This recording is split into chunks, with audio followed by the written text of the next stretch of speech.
জয় ঠাকুর। শ্রী শ্রী রামকৃষ্ণ পুঁথি চতুর্থ খণ্ডের অন্তর্গত আমরা পাঠের মধ্যে ছিলাম স্মৃতির ব্রাহ্ম সমাজে ঠাকুর শ্রী শ্রী রামকৃষ্ণ দেবের গমন।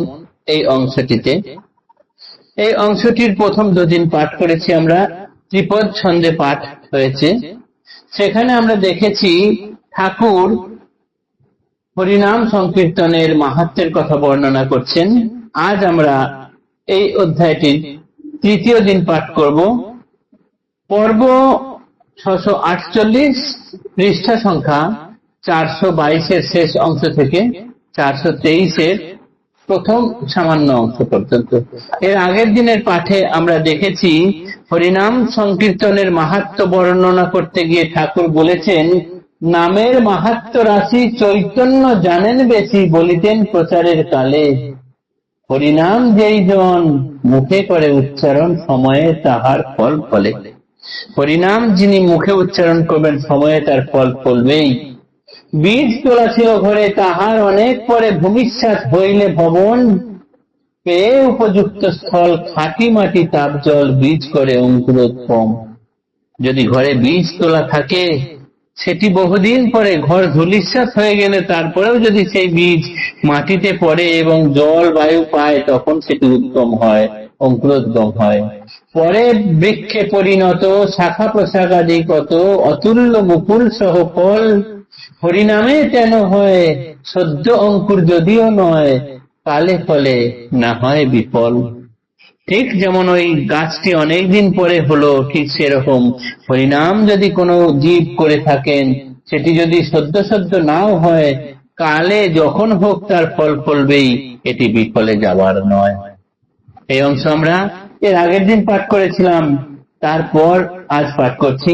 ভক্তের ঈশ্বর লাভে শুনিয়া বর্ণনা, প্রভু দেবে প্রশ্ন করে ভক্ত একজনা।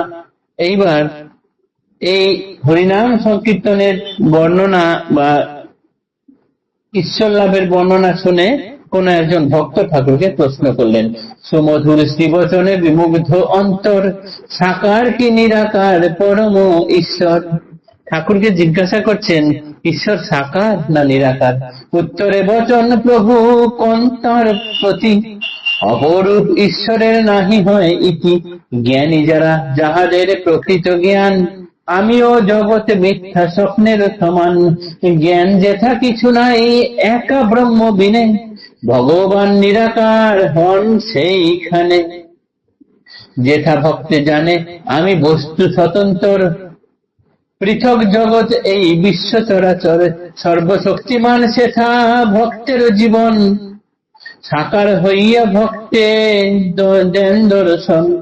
বেদান্তবাদীরা যত জ্ঞানীর প্রকৃতি, বিচারে সম্বলে পথে করে নেতি নেতি। বিচার সহায় হয়ে জ্ঞান বলবৎ, আমিও যেমন মিথ্যা তেমনি জগৎ। সাকার যেখানে সেথা যুক্তি তর্ক রোধে, ব্রহ্মবস্তু উপলব্ধি সে কেবল বোধে। কোনখানে নিরাকার সাকার কোথায়, বিবরিয়া প্রভুদেব কোন উপমায়। বুঝাও সচ্চিদানন্দ জলধি অপার, কুল কি কিনারা সীমা কিছু নাহি তার। সে জলের কোনো অংশ ভক্তিহীন পেয়ে, বরফ হইয়া যায় জমাট বাঁধিয়ে।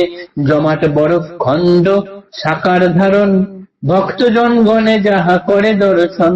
প্রভুর প্রকৃতি মধ্যে শীতলতা গুণ, যাহাতে অখণ্ড হয় স্বরূপ সগুণ। জ্ঞানেতে সূর্যের তেজ মহাতে তাপ পায়, জমাটে বরফ রূপ সাকার গলায়। তখন ঈশ্বর ভক্ত আর নাহি রয়, রূপ গুণ হারাইয়া জলে হন লয়। এমত প্রত্যক্ষ দৃষ্ট করে যেই জন, বলিতে না পারে কি বা করে দর্শন। কে বলিবে কি বলিবে দর্শন চেহারা, যে বলিবে সেই নাই তিনি আমি হারা। কোন এক ভক্ত ঠাকুরকে জিজ্ঞাসা করেছেন যে ঈশ্বর সাকার না নিরাকার। ঠাকুর এর খুব সুন্দর উত্তর দিয়েছেন। তিনি বললেন, জ্ঞানীরা যারা বেদান্তবাদী, তারা এটুকু জানেন যে আমি ও জগৎ এইটি মিথ্যা, স্বপ্নের সমান। তাদের কাছে হলো গিয়ে ব্রহ্ম সত্য, জগৎ মিথ্যা, ব্রহ্মই সব। তারা নিরাকার, তারা নিরাকারে সাধন করেন। কিন্তু যারা জানেন যে আমি এই জগৎ থেকে একটু আলাদা বস্তুর মতো, তারা কিন্তু সাকারবাদীর দলে পড়েন। এই সাকারবাদীরা কি করেন না, ঈশ্বরকে সাকার হিসেবে নেন। এর সহজ উত্তর হিসেবে ঠাকুর বলেছেন যে মনে করো সচ্চিদানন্দ সাগর বিশাল এক জলের সাগর, সেখানে কোনো অংশে ঠান্ডা হিম পেয়ে জল ঠান্ডা হয়ে বরফ হয়ে গেছে, বরফ যেই হলো সেটি সাকার হয়ে গেল। এই বরফ হিম, এটা হচ্ছে ভক্তি রূপ হিম। যখন জ্ঞানীরা আছেন বেদান্তবাদীরা, সেখানে জ্ঞানের সূর্যের তাপ পেয়ে সেই সাকার স্বরূপ বরফ গলে জল হয়ে যায়।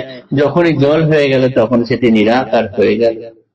যিনি এই সাকার নিরাকার বোধ করতে পারেন, তিনি কিন্তু আর বলতে পারেন না এই জিনিসটা কি।